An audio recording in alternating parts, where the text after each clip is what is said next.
Hello friends, welcome to exam भी। I am Sushil Ragade, ex manager Reserve Bank of India. और SEBI grade A का भी exam है, prelims का एग्ज़ाम। और उसमें कॉमर्स एंड अकाउंटेंसी ये जो टॉपिक है, जो नॉन कॉमर्स स्टूडेंट है जिन्होंने बीकॉम किया नहीं है, सीए किया नहीं है, उनको ये टॉपिक थोड़ा सा डिफिकल्ट जाता है। तो लास्ट टाइम मैंने 100 MCQs खुद बनाए थे। मैंने एनसीईआरटी के जो कॉमर्स के बुक्स थे, बेसिक बुक्स, उसका यूज़ किया था। और काफ़ी सारे सीए आईसीडब्ल्यूए के जो बुक्स है वहाँ से मैंने रेफ़र करके एक 10-15 दिन लगा के ये 100 MCQs बनाए थे। इसमें काफ़ी डिटेल में मैंने एक्सप्लेनेशन दिया है।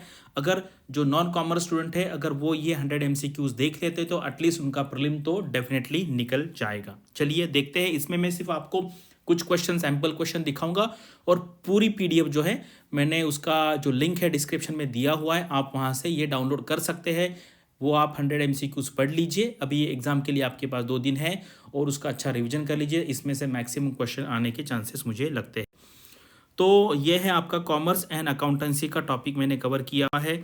ये आपका सिलेबस है। अगर आप सिलेबस देखेंगे सेबी का तो यहाँ पर पूरे सारे मैंने ये जो टॉपिक से सारे कवर किए हैं। अकाउंटिंग स्टैंडर्ड्स भी मैंने ये स्पेसिफिक जो है डिप्रिसिएशन के लिए, inventories, revenue recognition, fix asset, foreign exchange transaction, investment, जो जो सिलेबस में दिया है हर टॉपिक पे मैंने खुद यहाँ पर क्वेश्चन बनाए हुए हैं। तो यहाँ पर देखिए बेसिक क्वेश्चन है, जैसे AICPA इसका फुल फॉर्म क्या है, इसके लिए मैंने क्वेश्चन बनाया है। उसके बाद identify the basic accounting concept है, तो मैंने यहाँ पे पूरे बेसिक अकाउंटिंग कंसेप्ट दिए हैं और पूछा है कि कौन सा करेक्ट है। यहाँ पर तो सारे करेक्ट है, तो आप पढ़ लीजिए। तो आपका एसेट क्या है, लायबिलिटी क्या है, कैपिटल क्या होता है, डेटर्स क्या है, क्रेडिटर्स क्या है। जो नॉन कॉमर्स स्टूडेंट है उनको ये बेसिक जानना बहुत ज़रूरी है। तो ये इस टाइप के क्वेश्चन बनाए कि जिसमें आपको मैक्सिमम इन्फॉर्मेशन मिले। ठीक है। Identify the 3 golden rules of the accounting. आपको ये रूल्स पता होने चाहिए क्या है। जो कॉमर्स के स्टूडेंट होते हैं उनको अगर आप मतलब नींद से भी उठाएंगे तो वो बता देंगे, लेकिन बाकी स्टूडेंट्स के लिए ये पता होना चाहिए। तो एक बार पढ़ लीजिए, एग्जाम में डेफिनेटली बेसिक के क्वेश्चन भी आते हैं। तो which of the following accounting related to accounting for depreciation, AS6 जो है डिप्रिसिएशन के लिए, इसके क्या क्या प्रोविजन है यहाँ पर दिए हैं। तो आपको अगर आप बाकी कुछ नहीं पढ़ रहे हैं, मतलब अगर ये 100 क्वेश्चन भी आपने पढ़ लिया ना, तो प्रीलिम्स भी आपको फायदा होगा एंड मेंस में तो डेफिनेटली फायदा होगा, क्योंकि मैंने एक भी टॉपिक यहाँ पर नहीं छोड़ा है। यहाँ पे कुछ न्यूमेरिकल्स भी दिए हैं मैंने, कुछ क्वेश्चन ये आप देख लीजिए। यहाँ पर जैसे ये होता है ना डिप्रिसिएशन के लिए फॉर्मूला है, यहाँ पर मैंने डिटेल में पूरा कैसे निकाला है वो भी यहाँ पर मैंने बताया हुआ है। उसके बाद ये एज पर दी AS9 है रेवेन्यू रिकग्निशन के बारे में। तो यहाँ पर लिस्ट 1 एंड लिस्ट 2 आपको मैच द पेयर करना है। तो ये डायरेक्टली मैच द पेयर ही दिया हुआ है। तो आप ये पढ़ लीजिए क्या है, इंटरेस्ट है, रॉयल्टीज़ के लिए क्या प्रोविजन है, dividends from investment in shares. तो काफ़ी मतलब हम बोलते हैं ना सेलेक्ट करके ये क्वेश्चन बनाए जिससे हमारा पूरा सिलेबस कवर हो जाए। तो ये अलग अलग स्टैंडर्ड्स है।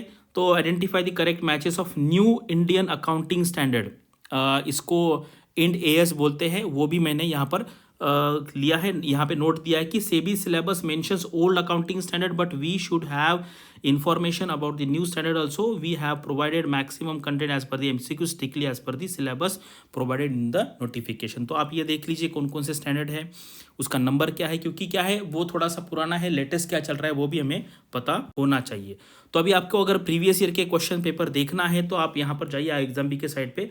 प्रीवियस ईयर के जो क्वेश्चन है, मतलब ये सिलेबस तो 2 साल पहले नहीं था, मतलब अभी जो प्रीवियस एग्जाम हुआ है रिसेंटली वहाँ पर ये सिलेबस चेंज हुआ है। तो वो अगर आप पेपर देख लेंगे प्रीलिम्स का, मेंस का, फेज़ 1 फेज़ 2 का, तो आपको वहाँ से आइडिया आ जाएगा कि किस टाइप के क्वेश्चन वहाँ पर बते।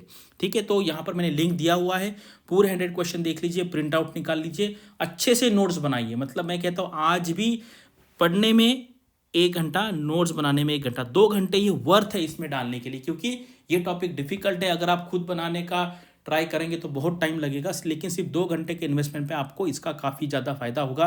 प्रीलिम्स के लिए तो होगा ही होगा, लेकिन मेंस के लिए भी हमारे पास बहुत सारा टाइम है। उस टाइम तो आपको ये सारी चीज़ें मगअप कर लेनी चाहिए। So thanks for watching this video and all the best for your studies and upcoming examinations.